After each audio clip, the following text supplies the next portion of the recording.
बिस्मिल्लाहिर्रहमानिर्रहीम एंड अस्सलाम वालेकुम to all Thinkwood viewer and welcome to the fourth video of the series के जहां हम पाकिस्तान के करंट जियोपॉलिटिकल स्टेटस को डिस्कस कर रहे हैं।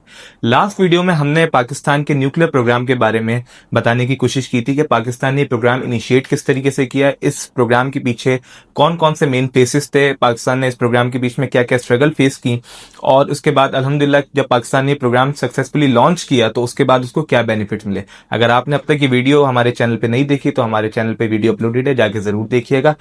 जब हम बात करते हैं पाकिस्तान के जियो पॉलिटिकल स्टेटस के बारे में, खासकर जब हम 2020 के एरा से शुरू करते हैं, तो पाकिस्तान को जो रिकग्नाइजेशन मिलना शुरू हुई है वो 2025 मई के बाद से, जब हमारी इंडिया से वॉर जो है इनिशिएट हुई, उसके बाद से पाकिस्तान को रिकग्नाइजेशन मिलना शुरू हुई।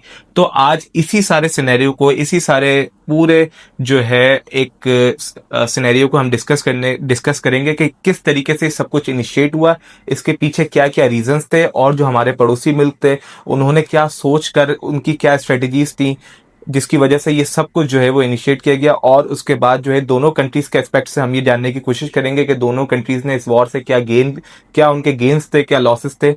तो ये वीडियो आज एक ब्रीफ वीडियो होने वाली है जिसके अंदर हम इन सारी चीज़ों को डिस्कस करेंगे। इसी सारी चीज़ों को मजीद डिस्कस करने के लिए हमारे साथ मौजूद है राफिज सिद्दीकी एंड हसन सुहेल। अस्सलाम वालेकुम, कैसे हैं आप लोग? ठीक है, अल्लाह का शुक्र है। तो आप तो हमारे लिए आज एक नए गेस्ट हैं और मैं इनका मजीद इंट्रोडक्शन करवा दूं। तो ही इज अ जर्नलिस्ट जो कि इन सारी चीज़ों के ऊपर बहुत ही ब्रीफली जो है एक नज़र रखते हैं, और इनका एक बहुत ही स्ट्रॉन्ग और प्रोमिनेंट पर्सपेक्टिव होता है हर एक सिनेरियो के ऊपर, हर एक जो जियोपॉलिटिकल इंसिडेंट या जो कोई भी एक्शन होता है इस दुनिया में। अच्छा, मेरा जो सबसे पहला सवाल ये है इस पूरे सिनेरियो में कि जब पहलगाम अटैक होते ही इंडिया ने आधे घंटे की टाइमलाइन के अंदर पाकिस्तान के ऊपर सारा ब्लेम रख दिया कि जो भी पहलगाम के अंदर हुआ उसका सारा का सारा जो क्रेडिट जाता है वो पूरा पाकिस्तान को जाता है, और with in and half hour उन्होंने जो है पाकिस्तान के ऊपर जंग का ऐलान कर दिया। सही है, क्या ये आपको लगता है कि ये कोई एक क्रेडिबल पॉइंट है कि आधे घंटे के अंदर बिना किसी इन्वेस्टिगेशन के, बिना किसी प्रूफ के पाकिस्तान के ऊपर जो है नाम रखना और फिर जो है एक वॉर इनिशिएट करना? तो क्या ये जो वहां की जो लोकल गवर्नमेंट है, जो इंडियन गवर्नमेंट है, उसकी तरफ से ये प्री प्लान था कि हाँ ऐसा कोई इंसिडेंट होने वाला है और जब ऐसा इंसिडेंट होगा तो हम फौरन पाकिस्तान के ऊपर नाम लगाएंगे और देन हम वॉर इनिशिएट करेंगे for their own personal benefits या for their own personal political like gains sorry. तो मैं सबसे पहले मैं राफी भाई इस पे आपका पॉइंट ऑफ व्यू जानना चाहूंगा। देखिए फहाद, इसके अंदर तो बात ऐसी है, बिल्कुल ना समझ में आने वाली एक बात है कि इतना बड़ा एक इंसिडेंट हो जाता है और वो भी एक डिस्प्यूटेड एरिया के अंदर जहाँ पे इतनी हैवी डिप्लॉयमेंट है फोर्सेस की कि आधे घंटे के अंदर आपके पास सारे क्रेडिबल एविडेंसेस आ गए। आपने एक अच्छे खासे एक मुल्क को अकाउंटेबल ठहरा दिया। कोई मतलब उसके अंदर कोई एक प्रॉक्सी, कोई उनकी इन्होंने नाम इस्तेमाल नहीं किया, या उन्होंने कोई जो हमारे जो नॉन स्टेट एक्टर्स हैं उनका कोई नाम नहीं लिया। उन्होंने डायरेक्ट फिगर आउट किया, पाकिस्तान को पॉइंट आउट कर दिया। तो अगर इतनी अच्छी इंटेलिजेंस थी कि आधे घंटे के अंदर उनके पास इतने एविडेंसेस थे, तो ये एक सवाल उठता है कि वो आधा घंटा पहले ही अगर उसको यूटिलाइज कर लेते तो शायद ये पहलगाम अटैक ही ना होता। तो ये तो देखें, बिल्कुल मैं समझता हूँ कि बिल्कुल ही बचकाना सी एक बात है कि आधे घंटे के अंदर इतने बड़े एक इंसिडेंट को आपने फिगर आउट करके एक मुल्क को आपने ब्लेम भी कर दिया, और वो मुल्क भी ऐसा जिससे आपके जो है वो रिलेशंस अप्स एंड डाउन्स का शिकार रहे थ्रू आउट द हिस्ट्री। तो ये तो बड़ी एक बचकाना सी बात थी कि अगर आप आधे घंटे के अंदर ही आप कैसे ब्लेम कर सकते हैं। और एक जाहिर सी बात है, एक लॉन्ग सीरीज थी और ये एक एपिसोड या ये जो एक जल्दी थी इंडियन गवर्नमेंट की, इंडियन ऑफिशियल्स की, दिखाता है कि कहीं ना कुछ प्री प्लान था, कुछ ना कुछ जो है वो सोचा समझा हुआ था कि एक चीज होनी है, एक सिनेरियो होना है, कोई एपिसोड होना है और उस पर फौरन से हमने एक ब्लेम करना है। तो तकरीबन कुछ मेरे हिसाब से मुझे स्क्रिप्टेड लगा। अच्छा, हसन भाई, आप एज अ जर्नलिस्ट अभी जो है वो काम कर रहे हैं और आप हर एक चीज़ को, जो भी पॉलिटिकल इंसिडेंट्स हो तो उसको बड़ा जो है डीपली स्टडी भी करते हैं। तो हम एक चीज़ देखते हैं कि 2014 से जब से जो है इंडियन जो गवर्नमेंट आई, बीजेपी की गवर्नमेंट बनी, तो उनके सिर्फ दो ही नैरेटिव्स होते हैं जिसके ऊपर वो काम कर रहे होते हैं। एक एंटी पाकिस्तान पॉलिसी जो होती है उनकी, और दूसरा जो है हिंदू मुस्लिम कॉन्फ्लिक्ट। और इससे पूरी दुनिया आज जो है वो इत्तेफाक करेगी कि जो इंडियंस जो है आफ्टर जो इंडिया के अंदर जो है सारा पॉलिटिकल सिनेरियो चेंज हुआ है वो 2014 के बाद किस वे के अंदर वो किस तरफ जो है शिफ्ट हुआ है। तो क्या मतलब ये पूरा का पूरा जो है जो सिनेरियो था ये प्री प्लान था, जैसे हमने पहले भी डिस्कस करते हुए आए, और क्या इस वजह से कि भाई उनको अपने वोट्स के ऊपर जो है ज्यादा लाइक थोड़ा सा आप इसको कह सकते हैं कि उनको अपने वोट बैंक खतरे में दिख रहा था, तो उन्होंने ये सोचा कि भाई हम इसको इस तरीके से करते हैं, या और कोई इसके पीछे उनकी कोई मजीद कोई कंट्रोवर्सी थी? अच्छा fast, thanks for having me. मुझे बहुत अच्छा लगा यहाँ पे आना। मैं काफ़ी टाइम से आपकी जो पहली एपिसोड है वो भी सुना है, और बहुत मुझे उससे नई नई चीज़ें जानने को भी मिली हैं।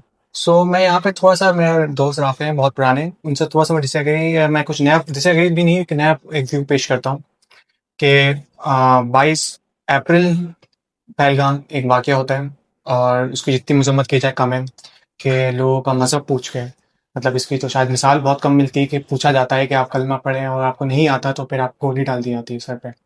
तो ये ना सिर्फ मुसलमान होने पे या पूरी इंसानियत के हिसाब से एक बड़ा भयानक हमला था, जिसकी हमारी रियासत पाकिस्तान ने भी एक शदीद मजम्मत की है। तो अब हम इस पर फोकस अगर करें कि ये अटैक होता है, और फ़ौरन मेरे ख्याल से इंडिया ने शायद आधे घंटे में, मेरे ख्याल से हमारे आधे घंटे में ये ऐलान कर देते हैं कि ये उसके पीछे पाकिस्तान है। पहला सवाल तो उससे ये पूछा जाएगा कि आपके पास प्रूफ क्या है? हर जगह कोई ये पूछता है प्रूफ है या नहीं। उनके पास उस वक्त कोई भी नहीं था प्रूफ। लेकिन एक पाकिस्तान की तारीख रह चुकी है, जो पाकिस्तान यानी पूरी दुनिया पाकिस्तान को इस पे इल्ज़ाम लगाती है, जो हमने बार बार उनको साबित किया है कि इसके पीछे हमारा हाथ नहीं है। लेकिन फिर भी पाकिस्तान का एक कहीं ना कहीं एक इमेज का प्रॉब्लम है कि कोई भी कहीं भी कहीं गलत वाक़या होता है तो कहीं ना कहीं पाकिस्तान पर इल्ज़ाम डाल दिया जाता है कि इसके पीछे ये होंगे, खासतौर इंडिया से कनेक्शन में। तो ये पहलगाम में भी सेम होता है, ये एपिसोड रिपीट होता है। फिर क्या कहते हैं, आपने जैसा देखा कि उन्होंने इल्ज़ाम लगाया, इवन वो जो लोग थे अटैकर्स, वो तकरीबन 3 महीने तक शायद नहीं पकड़े गए। और उस कश्मीर में जहाँ 2 लाख से फोर्सेस हैं उनकी, और अगर उनकी बाकी लेवीज ऑफ पुलिस को ऐड किया जाए तो 5 लाख से ऊपर का फिगर जाता है। इतनी तो हमारी स्टैंडिंग आर्मी भी नहीं है, 5.5 समथिंग है हमारी। इतनी फोर्सेस के बाद वो जो सिर्फ 6 या 7 लोग थे, आप उनको पकड़ नहीं पाते, आप उनको ढूंढ नहीं पाते, और वो भी कश्मीर जैसे इलाके में जहाँ पे आपकी हर एक चेक पोस्ट पे, नाके पे आपने चेक पोस्टें खड़ी की हुई हैं। तो मुझे ये थोड़ा समझ से बाहर है कि आपका एकदम से इल्ज़ाम लगा देना बिना इसके कि उनको लोग पकड़े गए, और जब तक आपके पकड़े भी नहीं गए और फिर उस पे आप इतनी बड़ी फिर आगे कार्रवाई भी करते रहो, जिस पे हम कुछ टाइम बाद आएंगे। तो मैं इसको फॉल्स फ्लैग का लफ्ज़ इस्तेमाल नहीं करूँगा, कि फॉल्स फ्लैग करना किसी के वही बात है कि जख्मों पे नमक छिड़कने वाली बात है। कि कोई फॉर एग्जाम्पल अल्लाह माफ़ करे, जो हमारा केस है, जो उसका पब्लिक आर्मी पब्लिक का वाक़या होता है केस में, अगर वो कोई हम पे फिर बोल दे कि वो तो फॉल्स फ्लैग था, कि हम तो कुछ ऑपरेशन करना चाहते थे वहाँ, तो फॉल्स फ्लैग का वर्ड यूज़ करना सही नहीं है। बट ये ज़रूर कह सकते हैं कि इंडिया की एक बहुत इररिस्पॉन्सिबल एटीट्यूड था। एक न्यूक्लियर स्टेट होने की वजह से अपने आप को न्यूक्लियर स्टेट कहते हैं कि हम इतने बड़ी स्टेट हैं और हम बनना चाहते हैं 2050 में सबसे बड़ी सुपर पावर। तो उस हिसाब से उनका जो एटीट्यूड था वो काफ़ी इररिस्पॉन्सिबल था, इन शॉर्ट। लेकिन आपने ये बात कही, एपीएस वाले आपने सानिया को डिस्कस करा, तो लेकिन उस टाइम पर अगर हम पाकिस्तान की टाइमलाइन देखें तो पाकिस्तान एक वॉर लड़ रहा था टेररिज्म के खिलाफ। इंडिया के अंदर हम ऐसी कोई चीज नहीं देखते हैं, और ऐसे हमने तो कोई आधे घंटे के अंदर जो है इसके ऊपर इल्जाम नहीं दिया कि फलाना उसने किया या उसने जो है ये क्लेम किया। आधे घंटे की टाइमलाइन में उन्होंने एक फौरन करके और फिर वॉर भी इनिशिएट कर दी फौरन। तो ये कहीं ना कहीं तो जाकर ये चीज डॉट्स कनेक्ट हो रहे हैं कि ये प्री प्लान्ड था। आप आप एक प्रॉपर आप एक कंट्री हैं, एक लार्जेस्ट इकोनॉमी रखने वाली आप कंट्री हैं, आपके अंदर आपके मुल्क के अंदर जो है वो सूझबूझ रखने वाले जो है वो गवर्नमेंट ऑफिशियल्स मौजूद हैं, और आप बिना किसी इन्वेस्टिगेशन के बिना किसी प्रूफ के आधे घंटे में कर रहे हैं। आप क्या कहते हैं इसके ऊपर? नहीं, अच्छी बात की। तो मैं हसन से यही पूछूंगा कि मतलब काइंड ऑफ हसन ऐसी है ना कि ये एक बचकाना सा क्लेम था या हाँ, बहुत जल्दी कर दी? मैं जिससे कहूंगा कि हम अगर फॉल्स फ्लैग का लफ्ज यूज करते हैं ना, ये बड़ा भारी लफ्ज है। और जहाँ पे जब इतनी खतरनाक तरीके का हमला हुआ, जो पूरी नेशन को 1 अरब से ज्यादा आबादी है, सबसे बड़ा इंडिया चाइना को भी बीट कर चुका है पॉपुलेशन में, तो हम जब फॉल्स फ्लैग का वर्ड यूज करते हैं ना तो बहुत सेंटिमेंट्स हर्ट होते हैं।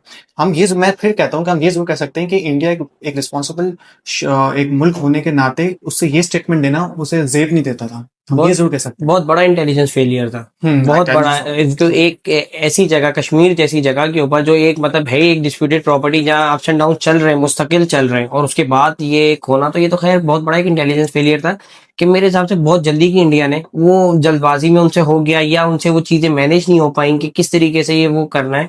तो मेरा ख्याल से उसका रिएक्शन था, या मसल मेमोरी में एक बात फिटेड थी कि ये ऐसा कुछ होगा तो हम डायरेक्ट उनको जो है वो उसकी तरफ जो है वो पूरा का पूरा हम शिफ्ट कर देंगे सारा इल्जाम? ये तो देखिए बहुत पुराना रहा है ना, ये तो दोनों मुल्कों का आपस के अंदर रहा है ना। ये अभी जैसे हसन ने बोला कि एक हमारा एक इमेज एक ऐसा क्रिएट हो चुका है कि हमें हम अगर हम उसको हम अपने आप को सही से प्रेजेंट भी करते हैं या हम अपने आप को बोलते भी हैं, हम एक बिल्कुल नॉन बायस कोई इन्वेस्टिगेशन भी ऑफर करते हैं कि दुनिया में हमारा परसेप्शन है समहाउ समवेयर पाकिस्तान की कोई इन्वॉल्वमेंट ना आ जाए। तो ये तो दोनों मुल्कों का रहा है। देखिए ये सिर्फ इंडिया का है वो नहीं है, पाकिस्तान के अंदर भी कि पाकिस्तान में कुछ ऐसी चीज होती है, अगर कुछ हमारे जिस तरह भी हमारे केबी ऑपरेशन हो रहे हैं या हमारे बलूचिस्तान के अंदर कोई इंसर्जेंसी है, तो हम भी फौरन से जो है वो ब्लेम दे देते हैं इंडिया के ऊपर। इसी तरीके से इंडिया ने भी दे दिया। लेकिन हाँ, ये जरूर हो सकता है बीइंग अ स्टेट, हम कोई ये ऐसी बात नहीं थी कि कोई गली मोहल्ले की कोई लड़ाई थी, ये एक स्टेट के ऊपर हमला था।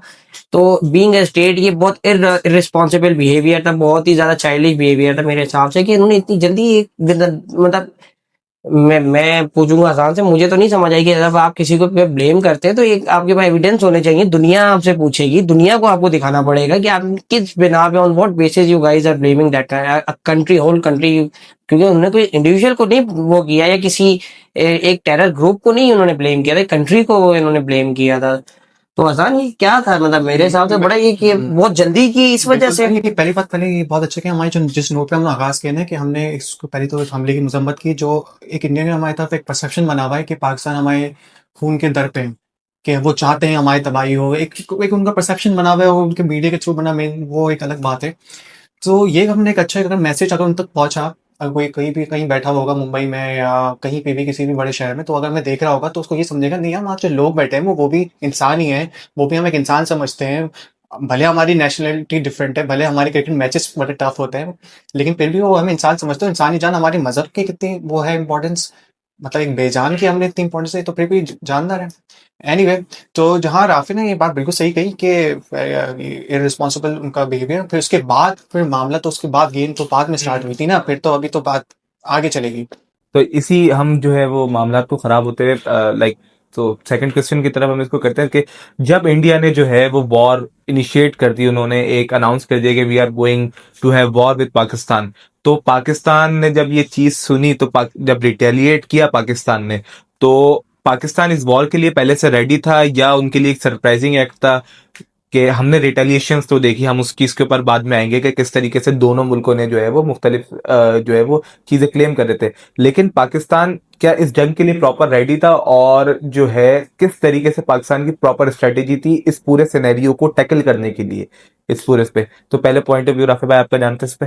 देखिए फहद, पाकिस्तान की तो हमेशा वो, चाहे पाकिस्तान की डिफेंसिव डॉक्ट्राइन हो, पाकिस्तान की ऑफेंसिव डॉक्ट्राइन हो, वो इंडिया एक मेजर डिफेक्टो को लेके साथ चलती है, उसी के हिसाब से हम अपने आप को प्रिपेयर करते हैं। लेकिन ऐसा नहीं था इंडिया ने फौरन ही एक वॉर इनिशिएट करने का कह दिया था या कुछ कह दिया था, लेकिन समहाउ जो मुक़्तदर हल्के हैं या जो थिंक टैंक्स हैं, उनको पता होती है कि कहीं ना कोई इसका इसका रिस्पॉन्स आएगा, वो किसी भी तरीके से आ सकते हैं। देखिए इतने तो लोग, वो इतने अकलमंद लोग बैठे हैं ना, उनको ये सारी चीजें पता है।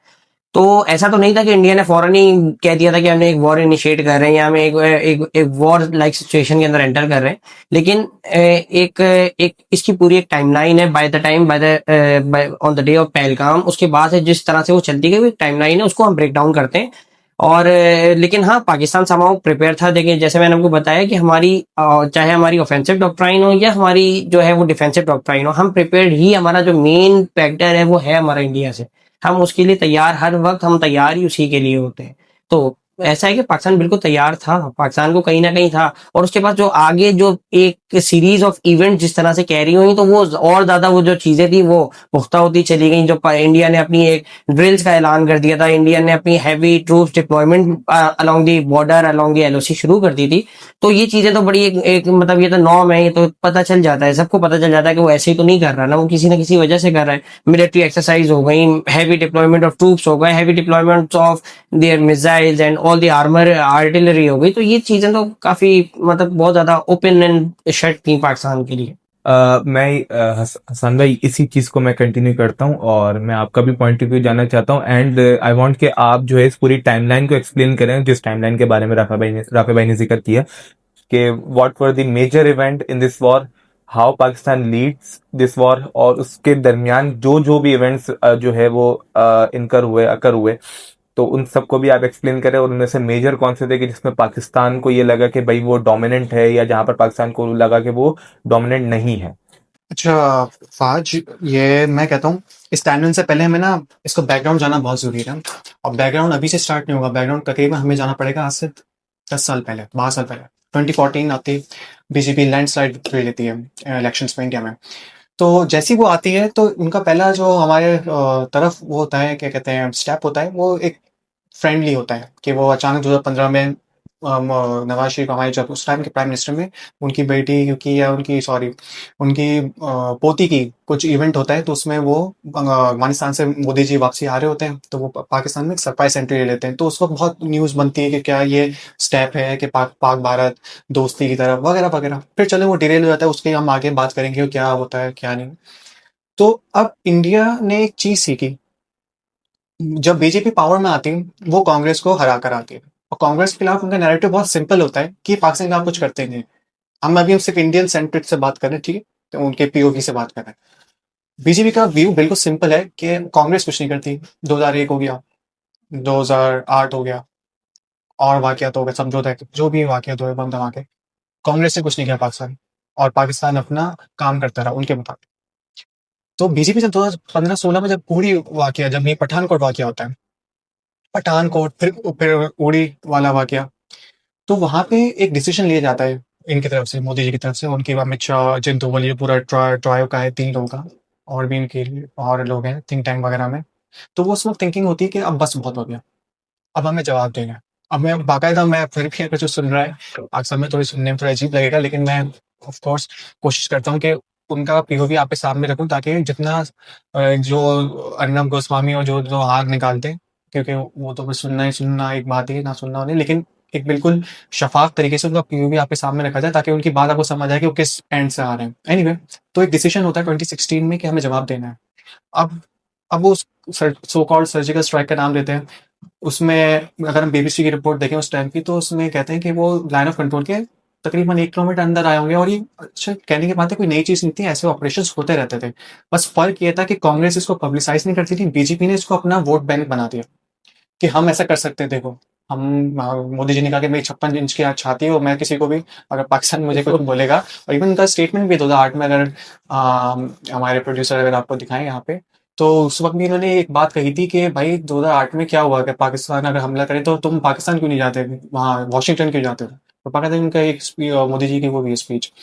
तो इस बात में कि उनका उड़ी पे वाकया होता है, उड़ी पे वो उस पे पाकिस्तान में 1 किलोमीटर सर्जिकल स्ट्राइक करते हो, पाकिस्तान का जो भी हमें उस वक्त लगता है रिस्पांस देना हम दे देते हैं, वो बात वहीं आई गई हो जाती है।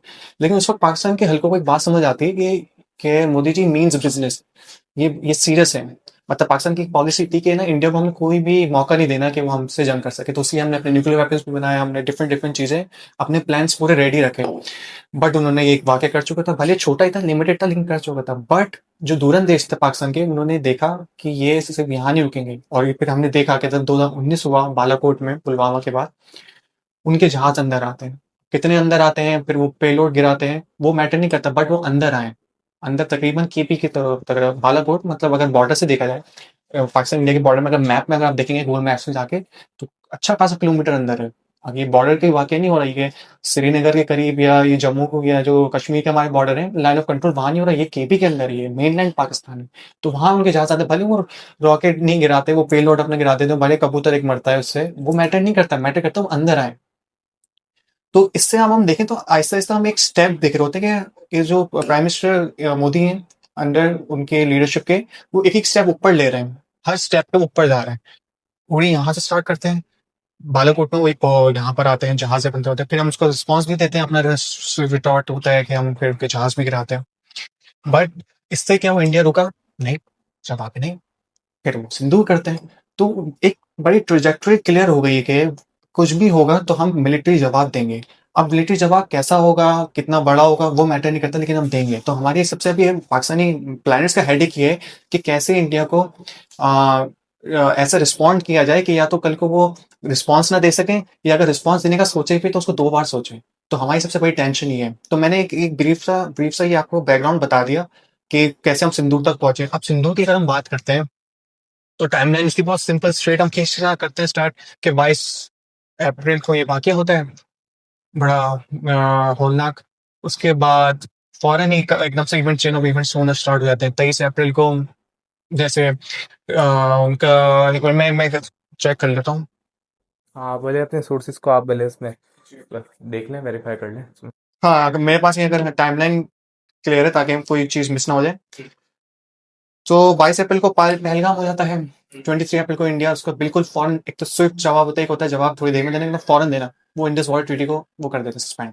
अच्छा, इंडस वाटर ट्रीटी इंडिया बहुत टाइम से चाहता, न्यू दिल्ली बहुत टाइम से चाहता कि वो करे, क्योंकि उनके मुताबिक ये कि ये उस वक्त 1960s में हुई थी और वो kiwi Nehru prime minister Nehru ने थी। तो नेहरू उनके हैं डायरेक्ट वो हैं पॉलिटिकली कॉम्पिटिटर, मतलब बीजेपी के। तो उनको काफ़ी वो लताड़ते भी हैं इंडिया में। तो वो सबसे पहले तो उन्होंने कहा कि इन्होंने जो डील करी है बहुत बेकार करी है और हमारा कोई फ़ायदा नहीं हुआ। तो सबसे पहले इसको साइड लाइन करे जाए। तो अच्छा, इंडस वाटर ट्रीटी से ये होता है कि हमारी बिल्कुल पानी की जो मेन वो थी वो प्रॉब्लम में पड़ जाती है। प्रॉब्लम में पड़ जाती है ना, सीधा होता है कि एक पानी जहाँ हमारा आ रहा है और जो सारे हम दरिया से कनेक्टेड है, अब वही जब रुक जाएगा तो हमारा वैसे ही वाटर स्ट्रेस कंट्री पाकिस्तान। पानी का मामला आप सबको पता है यहाँ पे क्या है। 23 अप्रैल में ये होता है। फिर आपके बाद 24 अप्रैल आ जाती है। 24 अप्रैल में वही जो नॉर्मल होता है कि एक दूसरे को धमकियां देना। पाकिस्तान अपनी धमकी देता है कि अच्छा अभी करेंगे तो हम शिमला एग्रीमेंट को साइड लाइन कर देंगे, हम रिजेक्ट कर देंगे। करता नहीं, पाकिस्तान धमकी देता है।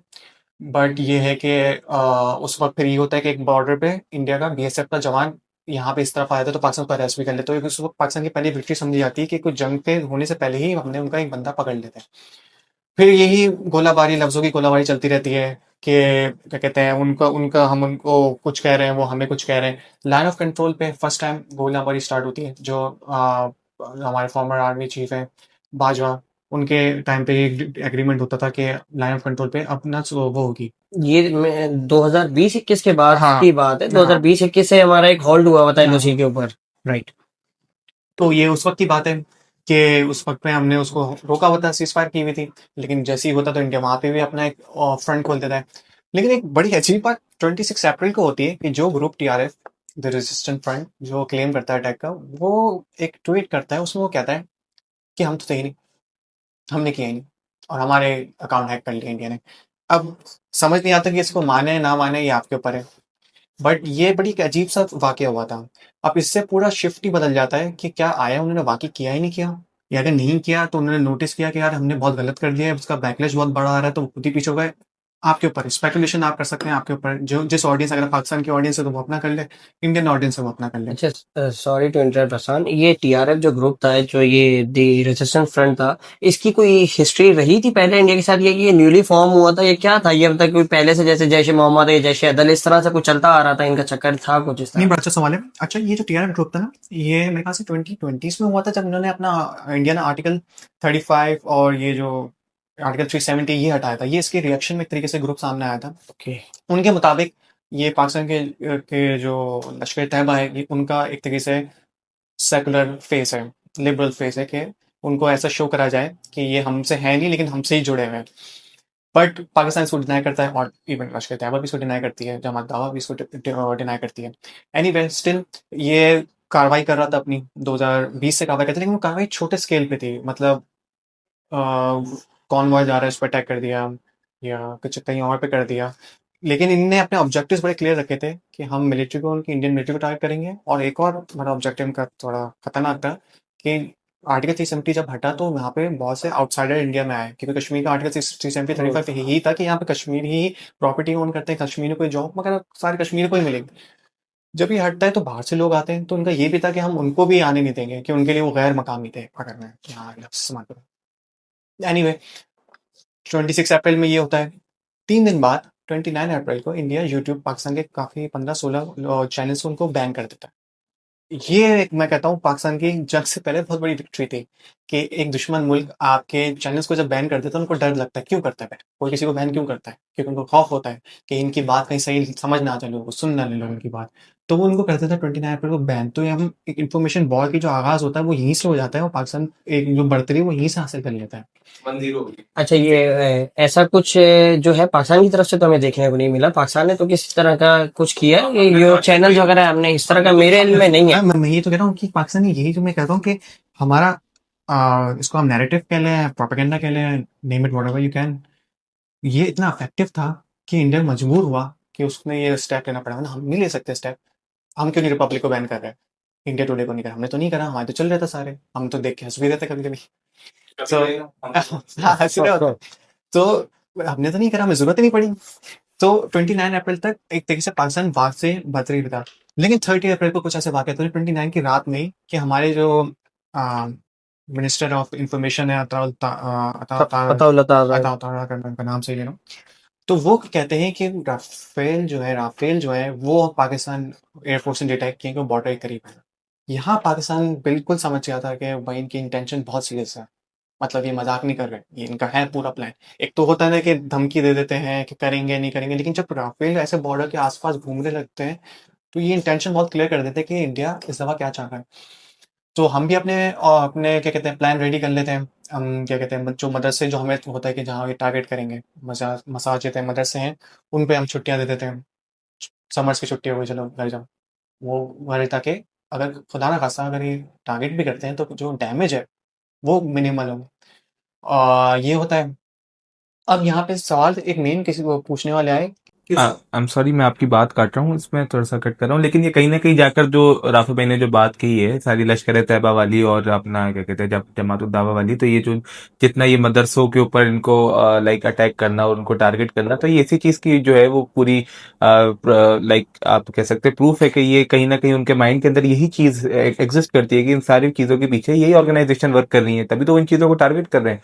वरना अगर वो उनका ये क्लेम होता है कि हम मिलिट्री के ऊपर है, तो या मिलिट्री की तरफ से कोई है, जैसे हम आम जंगों के अंदर देखते हैं कि वो मिलिट्री कैंप्स को जो है टारगेट करते हैं, तो ऐसा तो हमने कोई चीज नहीं देखी, उसके उसकी तरफ से बहुत बाद में है, तो इसके बारे में थोड़ा सा क्लियर करें मुझे। अब बात ऐसी है कि फाज के वो भले अंदर घुस के इनको टारगेट करते, नॉन स्टेट एक्टर्स को टारगेट करते, जो भी उनका सो कॉल्ड उनके एक्टर्स हैं, जिसको भी वो जिम्मेदार समझते हैं, उसका रिजल्ट और उसका विजुअल क्या था कि वो एक सॉवरेन कंट्री की सॉवरेनिटी को जो है वो पामाल कर रहे हैं, उसको जो है वो डिटेक्ट कर रहे हैं या उसको जो थ्रेट कर रहे हैं। तो इसके ऊपर अब वो कहीं पर भी आए, वो कुछ भी करे, अगर वो एक सॉवरेन बॉर्डर को रिस्पेक्ट नहीं दे रहे हैं, तो उसके ऊपर तो देखिए पाकिस्तान का एक ऑब्वियस सी बात ही ना, पाकिस्तान का एक रिस्पॉन्स आना ही आना था।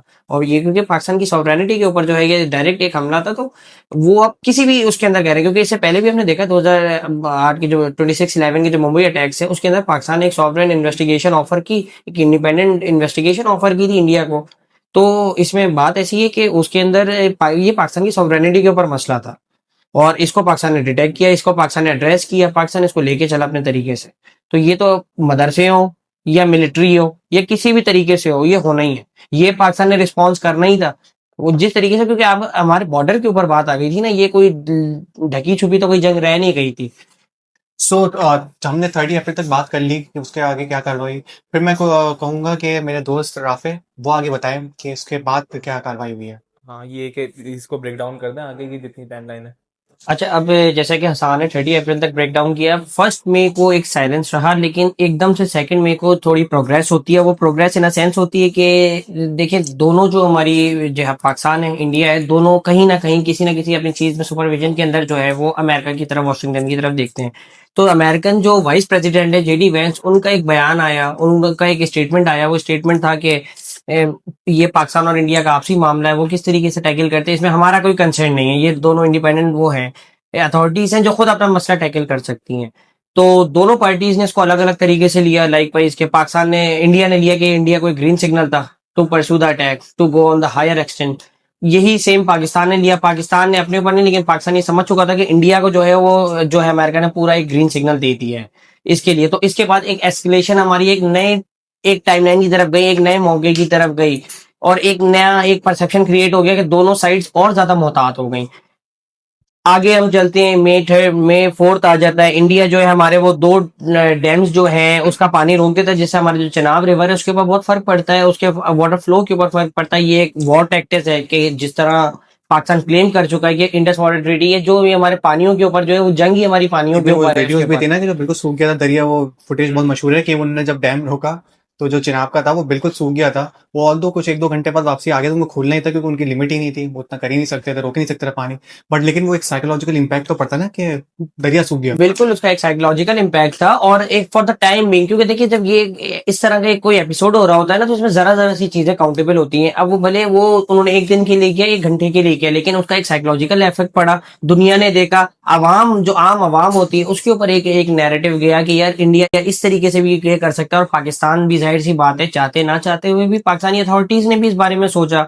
और 4 तारीख को ही एक और इंसिडेंट होता है, वो ये होता है कि फिर हमारा एक जो रेंजर्स का एक एहलकार होता है, वो इंडियन बाय मिस्टेक जो भी होता है बॉर्डर एरिया के अंदर, वो इंडियन बीएसएफ के हाथ लग जाता है। तो we it's a kind of, हम कह सकते हैं कि जो एक हमें एज मिला था जब हमने उनका एक रेंजर्स का बीएसएफ का जवान हमने उनका पकड़ लिया था, वो एज हमारे हाथ से समझे एक वो जो बिल्कुल है ना, वो अब इस पे आके हम बराबर हो गए, चला क्योंकि उनके पास भी ये यही एडवांटेज उनके पास भी आ गया, उन्होंने भी इसको जो है वो कैश किया, अब दोनों साइड इक्वल हो गई। हम्म। तो ये स्लो प्रोग्रेस होती जा रही थी।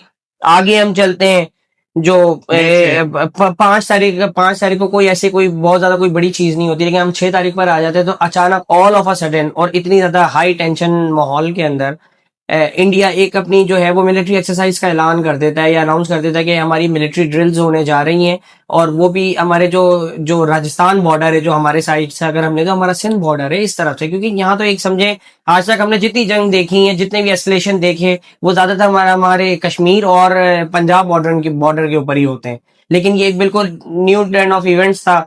ऑल्दो एक ये डिसेप्ट करने के लिए था, पाकिस्तान को उनकी तवज्जो हटाने के लिए था, लेकिन पाकिस्तान, आपको पता है जब इतना हाई टेंशन माहौल हो तो कोई कंट्री रिस्क अच्छा, मैं नहीं ले यहाँ बात सकता। ऐड कर दूं, बिल्कुल बिल्कुल सही बात की आपने भी। और उसको मैं काफ़ी इंडियन मीडिया को फॉलो कर रहा था, तो वहाँ पे खासकर उनकी जो ब्रॉडकास्ट मीडिया है, मैं यहाँ ये भी जिक्र करूँगा कि हमारे यहाँ बड़ा मुश्किल होता है कि उनको किसको फॉलो किया जाए वहाँ पे इंडियन सोर्सेस ना, क्योंकि जब हम अर्नब गोस्वामी और ऐसे लोगों को देख रहे होते हैं, क्या नाम है, गौरव फारिया नाम है? गौरव आर्य। तो उनको देखना तो ना देखना एक ही बात है।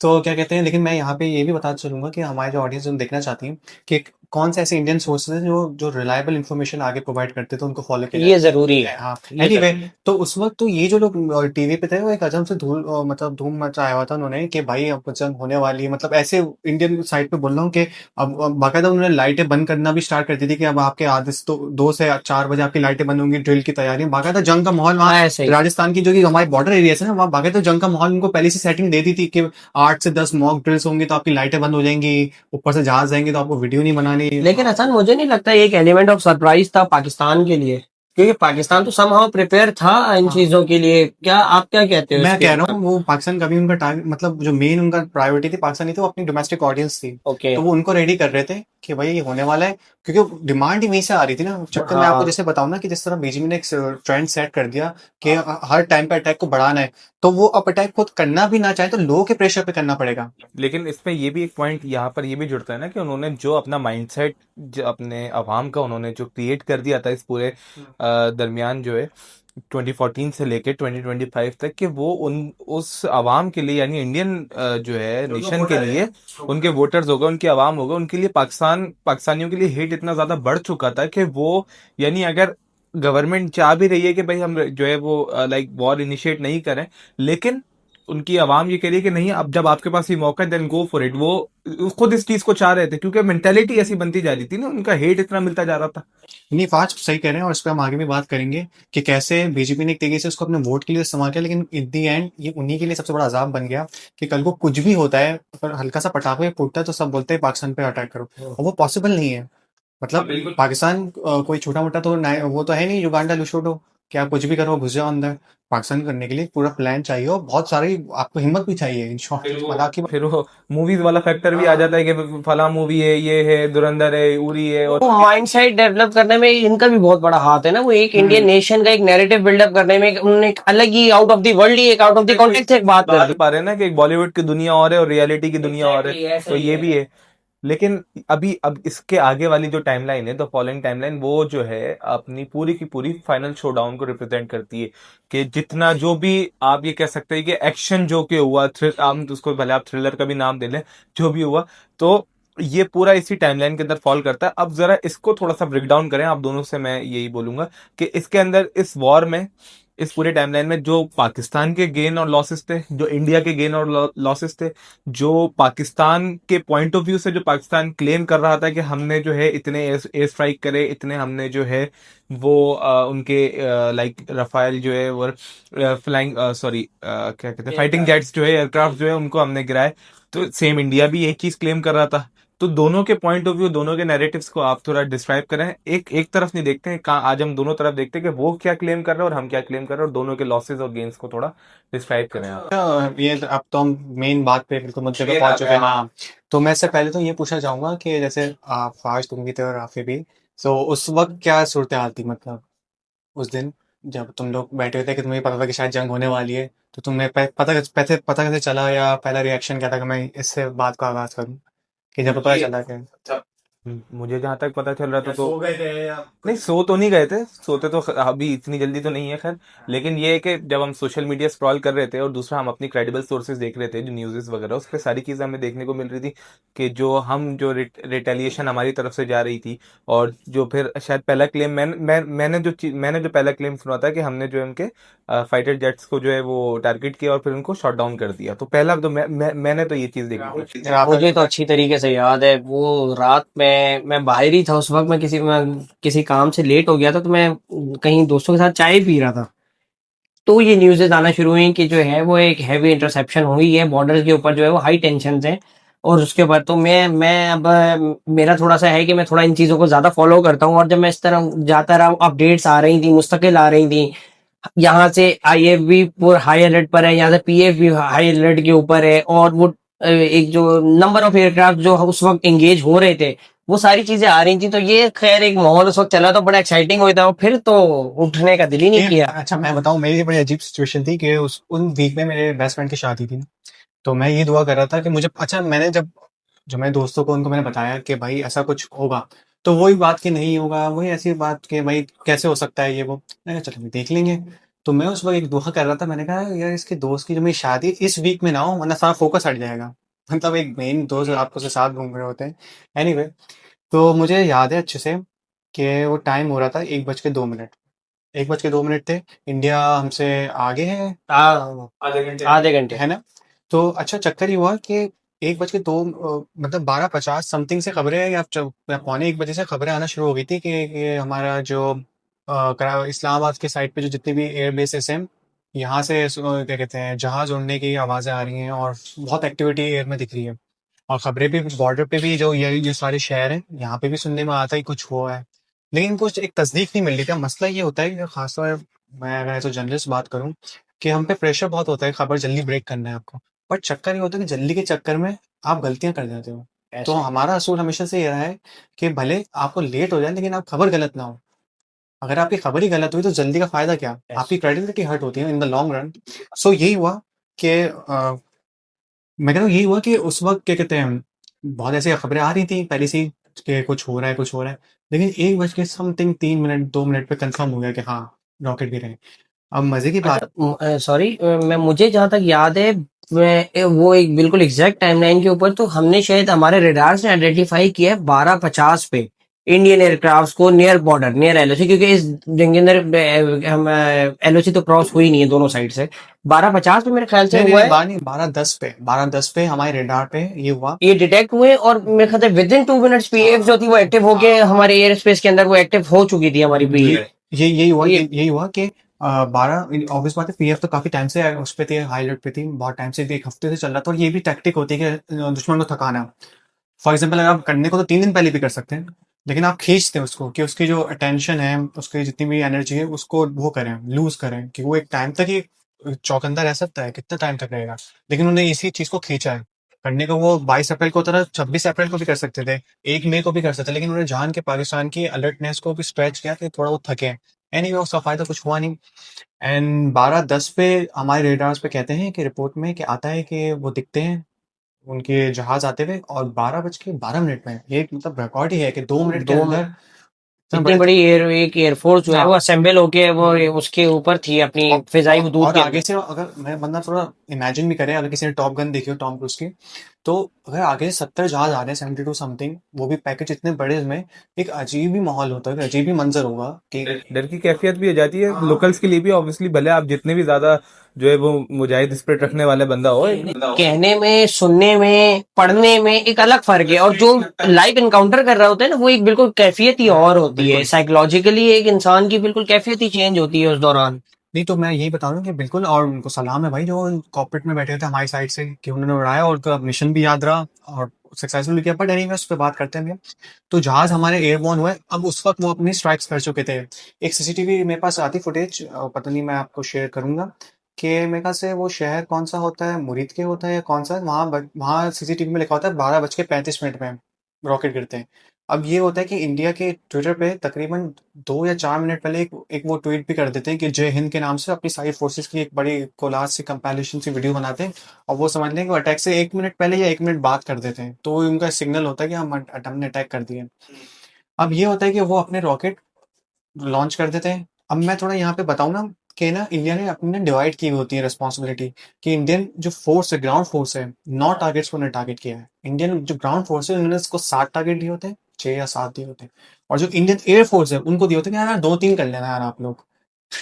अब ये होता है कि 2-3 करने के चक्कर में अपने कम से कम पाकिस्तान की, हमारा तो जैसे दावा को ज्यादा हो गया 8 मेरे ख्याल से, अगर देखें 8-0 का हमारा दावा है, 13-0 का उनका। हाँ, तो लेकिन मैं कहता हूँ कि हम अगर बिल्कुल जमीनी हकाइक पे बात करें, जो इसके एविडेंस हमें सॉलिड ठोस मिलते हैं, तो एटलीस्ट 4 जहाज, 4 हैं जो हमने गिराया, जिसमें एक रफाल, एक मिग, एक SU-30, एक Su-30 Su-30 और एक और मिराज। एक मिराज। एक मिराज, 4 जहाज हैं जिसके आपको एविडेंस अगर आप ढूंढेंगे गूगल पे, सोशल मीडिया पे, उनकी वीडियोस, उनके जो नंबर, चेसिस नंबर जो होते हैं जिससे वो पहचाने जाते हैं, तो पता नहीं क्या इंजन नंबर। इंजन नंबर जो होते हैं, हाँ, वो मिलेंगे तो आपको पता चल जाएगा कि 4। तो ये, अब मैं जस्ट आपको बताना चाहता हूँ कि इंडियन एयरफोर्स की कितनी बड़ी, मतलब वो रात भर को नींद नहीं आई होगी कि सिर्फ 2 टारगेट करने हैं, और 2 टारगेट में 4 जहाज गिरा दिए।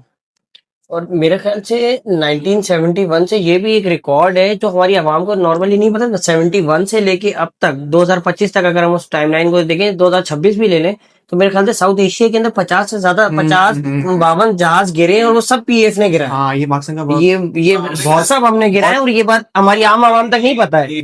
नई एक जो है वो एड ऑन इन्फॉर्मेशन मिली है कि भाई जितने जहाज आज तक गिरे हैं साउथ एशिया में 71 से 71 से ऑलमोस्ट Last 55 ईयर्स। हाँ। 55 ईयर्स।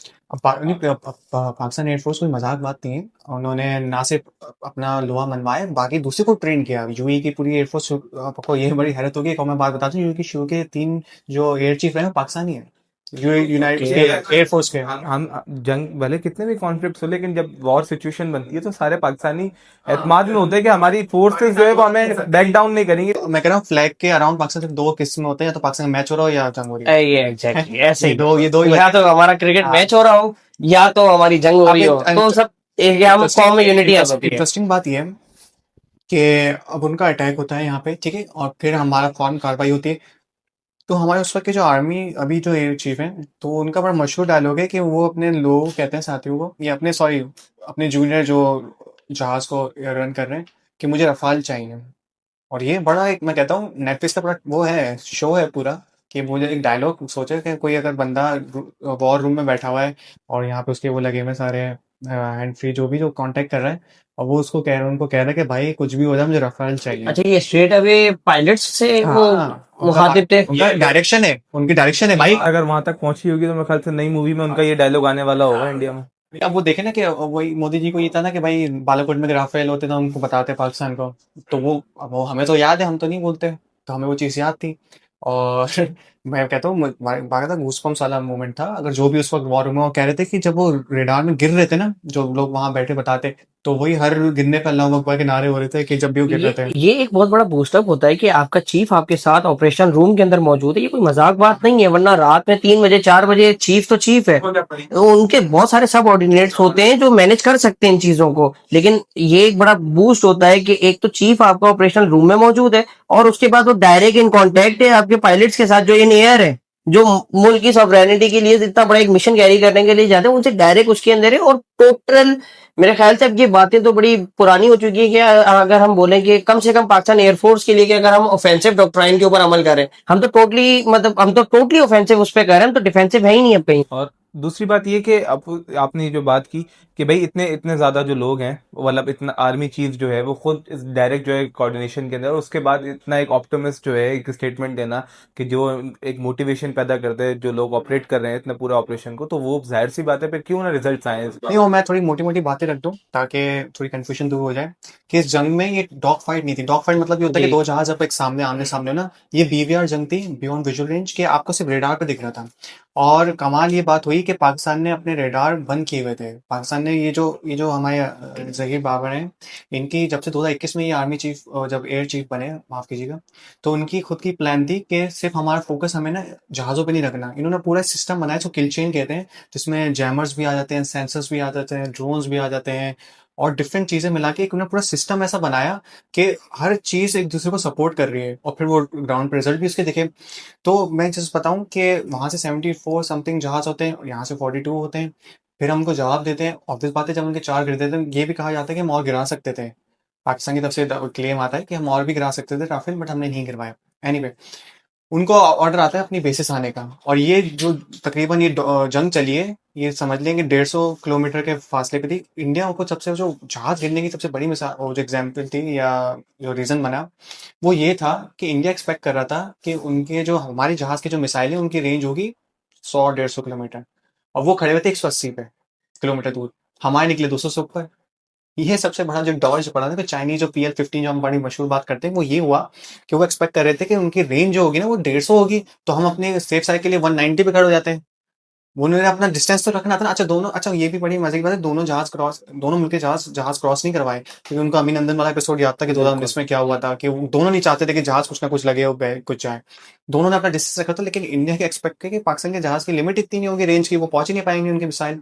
हमारे 200 से ऊपर निकले, और यही सबसे बड़ी उनकी अच्छा मजे की बात वो भी। और उनकी फिर साइबर की वजह से उनके जो जैमर्स थे, वो जो हमारी शायद उन्होंने वीडियो भी चलाई थी, जी हमारे जो बड़े मशहूर, पता नहीं उनका नाम मैं भूल जाता हूँ, जो एयर मार्शल, जो नहीं मार्शल नहीं, जो हमारे स्पोक्स पर्सन थे एयर चीफ के, जो बड़े मशहूर भी हुए थे उस वक्त, औरंगजेब। औरंगजेब। तो उनकी उसमें पाया था, उन्हें वो अंदर की वीडियो भी चलाई थी टेप में, जो उसको कुछ दिख ही नहीं रहा, क्योंकि एक सामने आपको अंधेरा है, घुप कुछ नहीं रहा, आपका रेडियो, आपकी आंखें, आपका सब कुछ तो वो है, आपका रेडियो। अब वहीं पे कुछ नहीं दिखा रहा सेंसर पे, तो आप कैसे देखोगे? आप तो ब्लाइंड हो गए ना।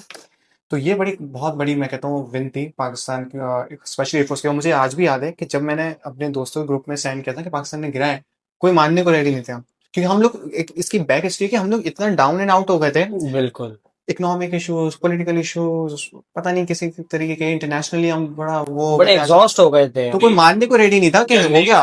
यूनिटी का भी काम किया जी बिल्कुल किया है, बिल्कुल, जंग करती है इस तरह का, जंग करती है। बिल्कुल, और बिल्कुल यूनिटी का काम किया। और मैं कह रहा हूँ कि ऐसी स्टनिंग परफॉर्मेंस के एक दो दफा तो जो सीरियस सोचने वाले रखते थे वो भी थोड़ा हो गए थे कि यार ये वाकई हुआ ही नहीं हुआ, लेकिन किया पाकिस्तान ने। उसकी एग्जाम्पल आप आज देखें ना, आज तक अगर मैं समझता हूँ कि अ, इतना तो डोनाल्ड ट्रम्प अपनी बीवी का नाम नहीं लेता जितना वो पाकिस्तान और 8080 को मेंशन करता है हर जगह पर। तो इसमें जो है वो अब गेन और लॉसेस वाला फैक्टर्स आप कैसे साइड करेंगे? कि जाहिर सी बात है, ये तो चले हमने तारीफें तो कर दी। अभी तो 5-7 मई स्टार्ट हुआ ना। अभी तो 3 दिन शो, अभी 3 दिन और। धुरंधर जी तो जी धुरंधर तो रहती है अभी अभी तो आधा हुआ है जी। अभी तो शोडाउन का पहला दिन है अभी ना। तो अब लेकिन अब देखें, अब यहाँ हमने सही बात है कि भाई जरूरी नहीं है कि अगर आप फुल वतन हो या पेट्रियट हो तो आपको हाँ में हाँ मिलानी हो। कभी कभी कंस्ट्रक्टिव क्रिटिसिज्म बहुत जरूरी होता है आपकी भलाई के लिए और आपको इम्प्रूव करने के लिए। अब बात दरअसल ये है कि पाकिस्तान की हमेशा से ये कोशिश रही थी कि हमें इंडिया को कोई चांस नहीं देना, कि वो हमें कहीं ना कहीं से नुकसान पहुंचा सके, जंग में एक एंटर हो सके, जब भी हमने अपना सारा न्यूक्लियर वगैरह सब बनाया। लेकिन फिर भी इंडिया ने अटैक किया। 71 के बाद फर्स्ट टाइम हुआ कि वो, पहले तो चलो कश्मीर तक बर्दाश्त था कि कश्मीर के आसपास कुछ कर लेते थे, अब तो डायरेक्ट मेन लैंड पंजाब, मतलब हम कहीं और की बात नहीं कर रहे, बाकायदा जो घर है वहां पे उनने रॉकेट गिरते हैं उनके, और एक नहीं, दो नहीं, चार नहीं, 9 मकामात पे। कश्मीर में भी गिरते हैं, लेकिन पंजाब के भी मिला के टोटल 9।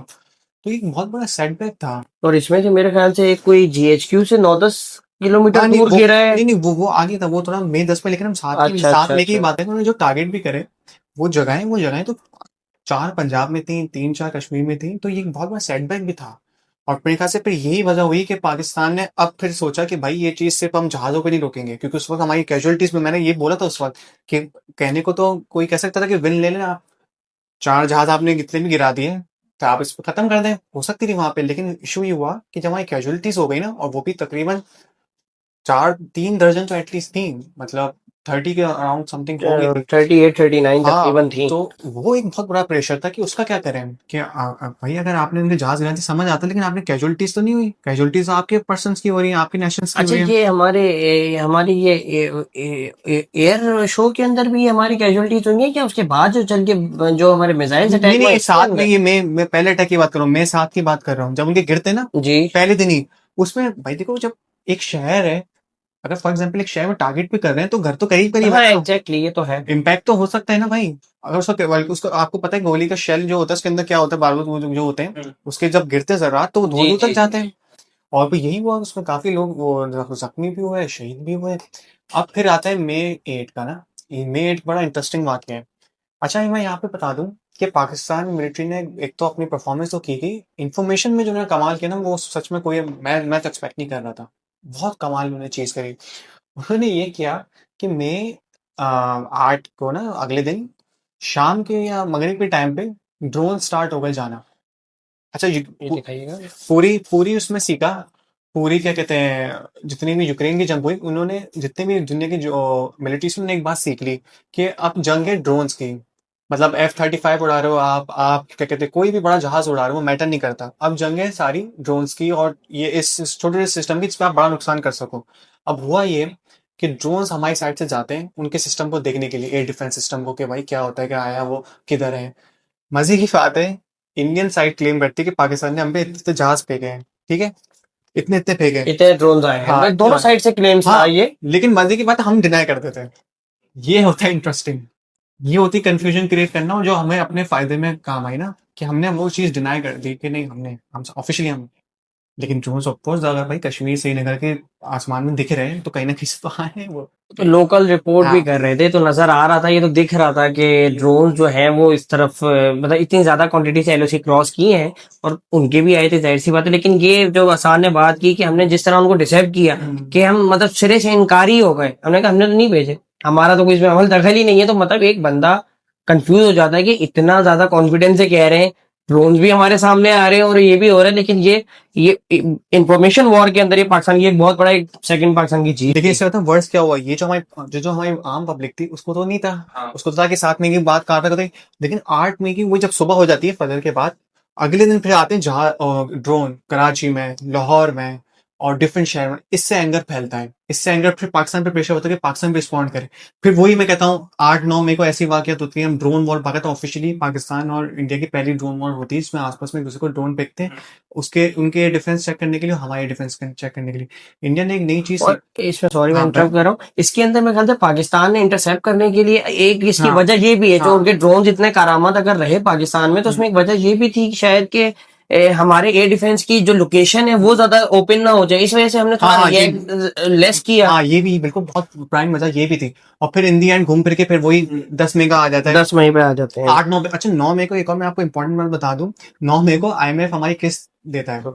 ये इंडिया को बहुत बड़ा सिग्नल मिलता है कि वॉशिंगटन पाकिस्तान के साथ है, क्योंकि जंग के दौरान IMF किस्त दे रहा है, और इंडिया पूरी कोशिश लगाता है, जोर लगाता है, हमें 5 दिनों में नहीं पूछ रहा जोर लगाता है था। कि किस्त ना मिले बाकायदा, लेकिन वो नहीं होता, हमें मिल जाती है, तो ये बड़ा सिग्नल होता है। फिर मेन 10 का मेन जो वाकया है वो यही है आपके सामने, कि 1-2 बजे का वाकया है कि पाकिस्तान के डिफरेंट डिफरेंट बेसिस पे रॉकेट गिरते हैं, फिर पाकिस्तान उसका जवाब देता है, आपको पता ही है, जी ऑपरेशन जी। बुनियाद मुरूज के नाम से। बुनियाद मुरूज के बाद से ये है कि आपने 10 फजर के वक्त उसका रिप्लाई दिया, 9-10 बजे, फिर एक तरीके से ये होता है कि पाकिस्तान एक सिग्नल देता है कि भाई इस जंग को खत्म करने के लिए हम अपने न्यूक्लियर का वो बुला रहे हैं, न्यूक्लियर क्या कहते हैं, नेशनल कमांड अथॉरिटी, हमारी एक अथॉरिटी है जो हमारे न्यूक्लियर सारे वेपन्स को देखती है। उससे डायरेक्ट वॉशिंगटन को भी सिग्नल, और डिफरेंट कैपिटल्स को सिग्नल मिलता है कि अब मामला सीरियस होने पे बहुत जा रहा है, ज्यादा आगे जा क्योंकि चुका है, न्यूक्लियर तो वही बात है ना कि वो last last line of defence है हाँ, हमारी। तो क्योंकि मैं ये भी बोलता हूँ ना, इंडिया के देखे ना, इंडिया ने एस्केलेशन कितनी करी, इंडिया ने नूर खान बेस पर अटैक किया है, जो नूर खान बेस जो सिर्फ 9 मिनट फासले पे है, क्या कहते हैं 12 मिनट फासले GHQ से GHQ और से 9 मिनट के फासले SPD से। SPD वो इदारा है जो हमारे न्यूक्लियर वेपन्स देखता है, तो उनका सिग्नल कितना क्लियर था कि अगर हम यहाँ नहीं तो वहां पे भी कर सकते हैं, ठीक है ना। और नूर खान पे आ सकते हैं तो कितना दूर है, 9 मिनट का तो फासला है, 9-10-12 मिनट का। तो ये पाकिस्तान को वो था नहीं, वो बर्दाश्त नहीं था कि आप इतना ज्यादा आ रहे हो ऊपर से। और फिर वही होता है कि बुनियाद मरूज होता है और फिर सुबह होती है। अब 10 बजे यहाँ सबसे बड़ी इंटरेस्टिंग बात होती है जो हमारी साइड से, देखिए चक्कर ये होता है कि हम अपने जब रियासत नैरेटिव बनाते हैं ना, तो वो नैरेटिव चाहती है कि लोग उसको बाय करें। उसमें हल्की सी चीज़ अगर बाहर से आ जाना है तो वो उसको एक्सेप्ट नहीं करते, क्योंकि उनके पूरे वर्जन में वो खराब कर रही होती है, एडिट कर रही होती है। 10-11 बजे जब हम बातचीत कर रहे हैं उनसे, सुबह की 10, मैं आपको बता रहा हूँ 10 मई की सुबह जब उनसे बातचीत कर रहे हैं कि हम मामला को ख़त्म कर देते हैं, 10 मई को 10-11 बजे बुलारी पर अटैक होता है, जी। जेब कबाब पे अटैक होता है बेस पे। और एक और बेस थी, सरगोदा थी या कौन सा थी, वहाँ 3 बेस पे अटैक होता है। और ये जब होता है कि जब हम बातचीत कर रहे हैं, और ये हम बिल्कुल ही डाउन प्ले कर देते, मिनिमाइज कर देते, क्योंकि ये हमारे नैरेटिव में बैठ नहीं रहा। लेकिन ये थोड़ा सरप्राइजिंग भी था, मतलब हाँ, ये ऑफ कोर्स। जैकबाबाद और भुलारी का जो था ये सरप्राइजिंग इवेंट भी था, क्योंकि ये बिल्कुल वही बात आ जाती है कि जब उन्होंने अपनी ड्रिल्स अनाउंस की थी राजस्थान बॉर्डर से, तो तब हम इस चीज को एक्सपेक्ट नहीं कर रहे थे कि ये इस सेक्टर से ये होगा। नहीं कर सकते नहीं, अंडर एस्टिमेट हम नहीं कर रहे थे, लेकिन जो पूरा एक सिनेरियो और एक एपिसोड क्रिएट हो चुका था और जितनी प्रोग्रेस हो चुकी थी इस पूरे टाइमलाइन के अंदर, तब हम ये नहीं एक्सपेक्ट कर रहे थे कि वो इस तरफ से भी आएंगे। खैर, एक होती है, एक कैजुअल प्रिपरेशन होती है सबकी, लेकिन जिस तरह से वहां से आए, तो और जैसे हसन ने बताया कि जब वो मेन लैंड पंजाब के ऊपर जाके वो ड्रोन्स ने हिट किया, तो देखिए उनके लिए सिंध बनिस्बत पंजाब बहुत इजी टारगेट था। तो इसी वजह से वो यहाँ पे प्रोग्रेस भी कर पाए, इसी वजह से वो जो है वो अंदर भी आ पाए, इंटरसेप्ट भी कर पाए। तो अगर हम इसको बिल्कुल अभी अगर हम समअप करें, मतलब आप इसको कह लें 2 या 3 लाइन के अंदर, तो ये पूरा शो डाउन जो है वो समअप हुआ किस तरीके से, अगर हम व्यूवर्स के लिए, क्योंकि हम तो खैर अभी जाने को तो बहुत डेप्थ में चले जाएंगे, लेकिन जो व्यूवर्स हमारे देखने वाले हैं उनके लिए अगर हम इसको समअप करना चाहें 2 या 3 लाइन में, कि ये पूरा जितना मतलब जो एंड का जो सिनेरियो है ये किस तरीके से समअप हुआ और ये वॉर किस तरीके से एंड हुई, तो वो कैसे हम उसको एक्सप्लेन करें। तो देखिए, जो फाज इसके अंदर अगर हम बात करते हैं ना कि हम इसको थोड़ा सा अगर समराइज करते हैं, क्या पाया क्या खोया, किस तरह से ये समअप हुआ। अगर हम पाकिस्तान की तरफ आ जाते हैं, तो मेरे ख्याल से देखिए पाकिस्तान को हमने देखा कि किस लेवल की, एक मैसिव लेवल की ग्लोबल रिकग्निशन मिली पाकिस्तान की। ये पाकिस्तान के लिए विन विन सिचुएशन थी, डिप्लोमेटिकली भी पाकिस्तान की मिलिट्री को जो गेन मिला, और उसके बाद हमने देखा राइट आफ्टर दी वॉर कि जो पाकिस्तान को जो डिफेंस सेक्टर के अंदर पाकिस्तान को फाइनेंशियली इतने ज्यादा बूम मिला, इतनी ज्यादा हमारी परचेजिंग हुई, सब कुछ हुआ। तो ये एक बहुत बड़ा पाकिस्तान के लिए जो है ये पाकिस्तान के गेन्स थे। और अगर हम यही चीज हम इंडिया की तरफ चले जाएं, तो जैसे हमने वीडियो के स्टार्ट में बात की थी कि इंडिया ने एक अपनी डॉक्ट्राइन सेट की कि हम हर दफा एक स्टेप आगे जाएंगे। तो इस दफा भी देखिए प्रोग्रेस उन्होंने की। पाकिस्तान का हमेशा से ये था कि हमारे जो न्यूक्लियर कैपेबिलिटीज थी या हमारा जो मिसाइल प्रोग्राम था, वो इंडिया को डिटर करने के लिए था, अपनी डेटरेंस शो करने के लिए था। लेकिन उस डेटरेंस की भी इंडिया ने परवाह नहीं की। इसने ज्यादा मॉडर्न और सोफिस्टिकेटेड एरा के अंदर इस हिसाब से या इस तरीके से एक जंग को इनिशिएट करना और प्रोग्रेस करना by every mean, by land, by air, by sea में तो खैर हमें कोई इतना बड़ा थ्रेट नहीं था, लेकिन by air, by sea, by air and by land, तो ये एक बहुत बड़ा एक इंडिया की तरफ से इनिशिएटिव था। और ये हमारी डेटरेंस को उन्होंने काफी हद तक चैलेंज किया था और उसमें वो सक्सेसफुल रहे। ये उनका एक बहुत बड़ा चैलेंज था। और रही बात एक और, अगर मैं उनका गेन इसमें करूं, तो देखें जो चीज उधर की गवर्नमेंट को, जो बीजेपी की गवर्नमेंट को उधर से निकालनी थी, वो चीज उन्होंने निकाली। उनको जो एक अपना नैरेटिव बिल्डअप करना था इंडियन लोकल आवाम के लिए, वो उन्होंने बिल्डअप किया। उसके अंदर समहाउ वो सक्सेसफुल रहे। क्योंकि आपने अगर देखा होगा तो नॉर्मली, अगर मैंने एक चीज काबिले तारीफ है, जो उनके जो आर्मी पर्सनल्स के मैंने 2-4 के इंटरव्यूज देखे, उनकी वीडियोस देखी, तो बाय प्रोफेशनल मीन उन्होंने एक्सेप्ट की, उन्होंने अपनी गलतियां एक्सेप्ट की, उन्होंने अपनी चीजें एक्सेप्ट की कि हमें यहाँ पे हिट हुआ है, हमसे ये नेग्लेंस हुई है और हर चीज। लेकिन जिस तरह आज आप और मैं बैठ के बात कर रहे हैं, हम लोग बैठ के बात कर रहे हैं कि पाकिस्तान के ट्रूली क्या चेंजेस थे या पाकिस्तान को क्या गेन थे, क्या लॉसेस थे, कहाँ पे पाकिस्तान ने लैग किया, ये बातें आपको आम इंडिया में देखने को सुनने को नहीं मिलेंगी, क्योंकि वो ये करना नहीं चाहते। और इसी को आसान भाई क्या कहते हैं आपके, इसी को समझ नैरेटिव बिल्डिंग किस तरह से। बिल्कुल, मैं इसकी जल्दी से, जैसे हम रिपोर्ट कार्ड रेडी करते हैं ना, रिपोर्ट कार्ड रेडी जल्दी से कर लेते हैं। आपने बहुत सारी समअप कर दिया बहुत चीज़ों को, पाकिस्तान की विन बताइए बिल्कुल। अब मैं थोड़ी लॉसेस पे बात करता हूँ। पाकिस्तान के सबसे बड़ा लॉसेस था एयर डिफेंस सिस्टम हमारा। चाइनीज कमाल परफॉर्मेंस दी उनके जहाज़ों ने, क्या कहते हैं, J10C, 17 J10C। J10C, फिर PL-15 जो मिसाइल था। लेकिन जो डिफेंस था उनका HQ-9, वो हमें कहीं ना कहीं देखना पड़ेगा कि वो इतना सॉलिड नहीं रहा। और देखा जाए तो पाकिस्तान की ज्योग्राफी भी ऐसी है कि सिर्फ 2 या 2.5 मिनट लगते हैं ब्रह्मोस को आने में। तो ब्रह्मोस को हमारे पास जवाब नहीं था उसको रोकने का। ये देखना सबसे बड़ा कंसर्न की बात है हमारे इदारों के लिए, वो उस पर काम भी कर रहे हैं। सेकंड बात ये है कि हमारे नेबर्स, जब भी कोई जंग होती है, आपके एलाइज बहुत इंपॉर्टेंट है। हमें तुर्की ने साथ दिया, क्या कहते हैं, अजरबैजान ने अजरबैजान ने हमारा दिया, साथ दिया। और डिफरेंट जगह। लेकिन इनसे हमारा बॉर्डर नहीं इनेबलिंग लगता, स्टेट नहीं है। बॉर्डर नहीं लगता। हमारा बॉर्डर लगता है ईरान से, हमारा बॉर्डर लगता है क्या कहते हैं अफगानिस्तान से। दोनों न्यूट्रल रहे हैं और if I am not wrong Hasan unfortunately. के बिल्कुल on the morning of 11th में, मेरे ख्याल से आफ्टर द 10th हाँ, और द वो स्टॉप ऑफ द वो वॉर, ईरान ने चाबहार पोर्ट का एग्रीमेंट इंडिया में जाके साइन किया है। वो भी, और मेरे ख्याल से वो 2 या 3 मई को तो शायद ये अफगानिस्तान से डेलीगेशन भी गया हुआ था, जी जी, ये था अफगान बिल्कुल तालिबान ये का। हमने बिल्कुल। हमने अपनी पिछली वीडियो में, हाँ, जी फर्स्ट और जी। सेकंड वीडियो में तो ये डिस्कस भी ये की। पाकिस्तान की बड़ा हेडेक है कि भाई आपके 2 नेबर वो आप ही के साथ नहीं है उस वक्त जंग में, और बहुत कंसर्न नहीं होती। अब तो चले, अब तो हालात बहुत ही बदल गए इस साल से, वो तो माशाल्लाह से, बट उस वक्त तो ये सिचुएशन थी। अब क्या कहते हैं, पाकिस्तान के हमारे लॉसेस हमारे सामने इस पे काम हो रही है। अब हम होते हैं इंडिया के लॉसेस ना। इंडिया के लॉसेस क्या है? अच्छा, इंडिया के पहली बात तो यही थी कि कश्मीर का जो मुद्दा है वो इंटरनेशनल इंटरनेशनल है, बहुत ज्यादा हद तक वो मतलब दब कब से गया था। कोशिश कर हाँ, रहे थे। वो सेंट्रलाइज हो गया दोबारा से, ग्लोबली एक जो है उसको रिकग्निशन मिल गई दोबारा। नहीं तो कब से कोशिश कर रहे थे कि वो कोशिश कर रहे हैं कि भाई हम ना इसको इंटरनेट, मतलब कश्मीर का इशू दबाएं। इंडिया कोशिश करता है कि आए नहीं, सिर्फ हमारे नाम से चलता रहे कि भाई इंडिया का हिस्सा है कश्मीर और भारत के अंदर है, और बात खत्म। बट ये इंटरनेशनल स्टेज पर आया। सेकंड ये कि वॉशिंगटन से बहुत अच्छे ताल्लुक थे न्यू दिल्ली के, और खासकर अंडर मोदी जी, ट्रम्प से इनके बहुत हाउडी मोदी और वहां जाना बहुत सब कुछ। वो भी बहुत ज्यादा इफेक्ट हुआ उसके ऊपर। तो वो तो मतलब उनको तो ये देखा ना कि यार हम तो उनको चाइना के लिए रेडी कर रहे हैं। जो यूएस का बड़ा कंसर्न था कि वो जो इंडिया को इतना चढ़ा रहे थे कुछ अगेंस्ट चाइना, ताकि उनको चाइना करें, वो ये देख रहे हैं कि पाकिस्तान से सही इनकी परफॉर्मेंस इतनी खास नहीं रही। देखा जाए ना कि वो बोले अब चाइना से जो उनसे 4, 5, 6 गुना बड़ा है, बिल्कुल। उनसे क्या करेंगे। बिल्कुल। ये सबसे बड़ा इंडिया का लॉस हुआ कि वो जो वॉशिंगटन में जो अपनी रिस्पेक्ट थी ना, वो कहीं ना कहीं उनकी कम हुई है। ये देखा देखेंगे कि यार परफॉर्मेंस लेवल, नो डाउट भले इंडिया ने अपने परफॉर्मेंस चेंज करी, मैं फिर ये कहूंगा कि जब 7 मई को जो उनको लॉस होते हैं, इसकी बहुत बड़ी वजह ये भी है कि बीजेपी गवर्नमेंट ने उनको बहुत लिमिटेड क्राइड वो दिया हुआ था मैंडेट, कि आपको सिर्फ ये करना है और उसी लिमिट में आपको घूमना है। उस चक्कर में पाकिस्तान इतने सेकंड्स में पीएफ उनके जहाज भी गिरा दी थी। ये पाकिस्तान उनके डिफेंस अटैची है इंडोनेशिया में, उसने ये वो भी किया था, स्टेटमेंट भी दिया था कि पॉलिटिकली उनको रिस्ट्रेन किया हुआ था।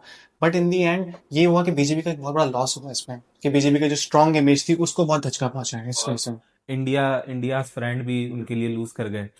जो हमारे अमेरिका जो है, जो बड़ा मोदी जी का एक बहुत मशहूर जो मीम्स भी चलती है, इंडिया फ्रेंड मिस्टर। वो ऐसे ही मैंने आपको कहा ना कि पाकिस्तान की डिप्लोमेटिकली भी बहुत बड़े एक ग्लोबल फ्रंट के ऊपर भी बहुत बड़ी पाकिस्तान की विन थी। और वो इसी वजह से हुई थी ना कि जो लोग पहले या जो कंट्रीज पहले इंडिया के उसमें थे, अब उन्होंने एकदम से बिल्कुल जो है वो पावर बैलेंस ऑफ पावर थोड़ा सा चेंज होता देखा, डायनामिक्स चेंज होते हुए देखे, तो उन्होंने जो है वो बहुत हद तक अपने अपने थॉट्स और अपना जितना सपोर्ट था उसको लिमिटेड किया, उन्होंने शिफ्ट किया टुवर्ड्स पाकिस्तान। तो अच्छा, यहाँ तक तो हमारी ये सारी टाइमलाइन रही, हमने डिस्कस की। अब लास्ट क्वेश्चन मेरा आप दोनों से ये है, और उसके आंसर को मैं आप ये एक्सपेक्ट करूंगा कि आप उसको यस और नो में जो है उसका answer they with a short like explanation, कि क्या पाकिस्तान और इंडिया कभी एक टेबल पर बैठकर अमन का कोई ट्रीटी साइन करेंगे, या अपने आप को जो है वो एक दूसरे का फ्रेंड कंसिडर करेंगे for the prosperity of their own Nations, for the development of their own Nations.